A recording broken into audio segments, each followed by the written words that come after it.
Assalamualaikum warahmatullahi wabarakatuh. Hai Bapak Ibu semuanya, bertemu kembali di channel saya Mbak Budi, yaitu calon guru penggerak angkatan 7 dari SMA Negeri 61 Jakarta. Dengan fasilitator saya yaitu Ibu Kristanti dan pengajar praktek Ibu Helwia. Pada kali ini kita akan membuat koneksi antar materi modul 2.2 yaitu pembelajaran sosial dan emosional. Di sini ada pertanyaan pemantik yaitu sebelum mempelajari modul ini saya berpikir bahwa pembelajaran sosial emosional tidak ada bentuk berupa rencana pembelajaran. Sehingga kali inilah saat pendidikan CGP saya memulai diri membuat RPP yang di dalamnya terdapat diferensiasi, kompetensi sosial emosional, dan budaya positif. Dan setelah mempelajari modul ini ternyata saya mampu membuat RPP penerapan kompetensi sosial dan emosional yang kita kenal dengan KSE. Selanjutnya, di dalam proses pembelajaran ini berkaitan dengan kebutuhan belajar dan lingkungan yang aman dan nyaman untuk memfasilitasi seluruh individu di sekolah agar dapat meningkatkan kompetensi akademik maupun kesejahteraan psikologis yang kita kenal dengan well-being. 3 hal mendasar dan penting yang saya pelajari adalah 1. Pembelajaran harus menyenangkan.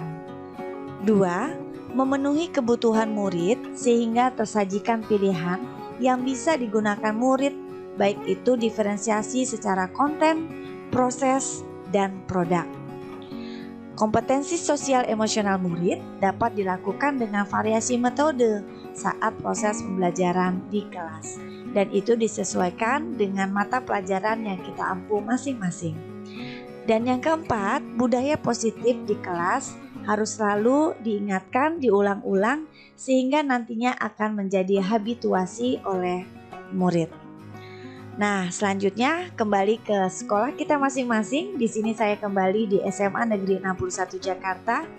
Di sini akan ada pertanyaan pemantik, perubahan yang akan saya terapkan di kelas dan sekolah bagi murid-murid. Jadi ada 2 aspek. Yang pertama adalah bagi murid-murid, yang kedua adalah bagi rekan sejawat. Nah, bagi murid-murid di sini ada 5 hal yang perubahan yang akan saya terapkan. Yang pertama adalah menggunakan roda emosi Platschik untuk menggali KSE, yaitu kesadaran diri murid. Di sini sangat menarik Bapak Ibu sekalian, dengan kita menggunakan roda emosi Platschik maka kita bisa mengakomodir apa sih emosi yang mendominasi dari murid-murid yang ada di kelas pada saat proses belajar tersebut berlangsung. Dengan demikian kita akan mengasah, menggali murid-murid mengenali akan jati dirinya. Kemudian yang kedua, menerapkan PBL ataupun PJBL, yaitu Problem Based Learning ataupun Project Based Learning, sehingga KSE berupa manajemen diri dan kompetensi berelasi murid itu dapat terasah. Karena di dalam sintak PBL atau PJBL itu sangat menggali bagaimana si murid ya bisa untuk berkolaborasi, berelasi dengan sesama murid, kemudian mengatur mana yang bisa mengakomodir pekerjaan yang jauh lebih banyak, mana yang harus mengerjakan yang jauh lebih sedikit, dan itu terkelola dalam manajemen diri di kelompok pembelajaran mereka. Kemudian perubahan selanjutnya adalah tentang diferensiasi konten, proses, dan produk.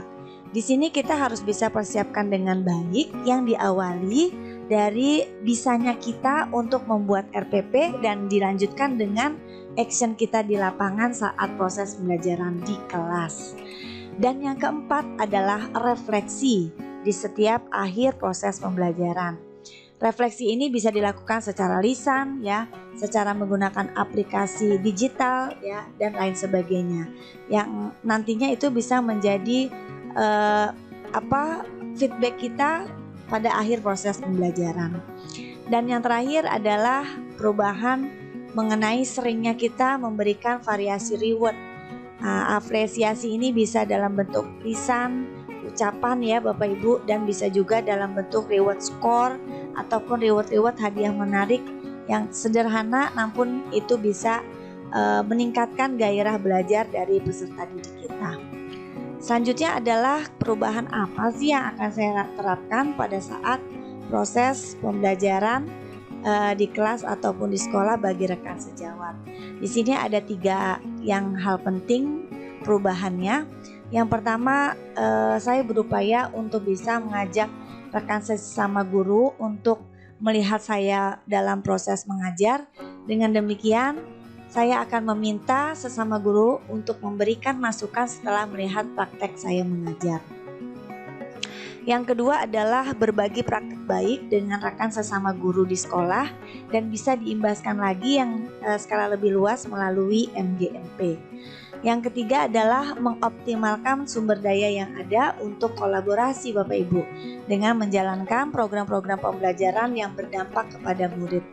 Dan ini bisa melalui budaya positif, ekstrakurikuler, dan kegiatan OSIS yang di sana kita bisa berkolaborasi mengoptimalkan KSE. Kemudian dengan berlandasan tersebut maka kolaborasi antara stakeholder yang ada di sekolah itu akan semakin terbangun, manajemen diri akan semakin terasah. Demikian Bapak Ibu sekalian untuk koneksi antar materi pada modul 2.2 ini. Semoga bermanfaat. Mohon maaf jika ada kekurangan. Terima kasih. Assalamualaikum warahmatullahi wabarakatuh.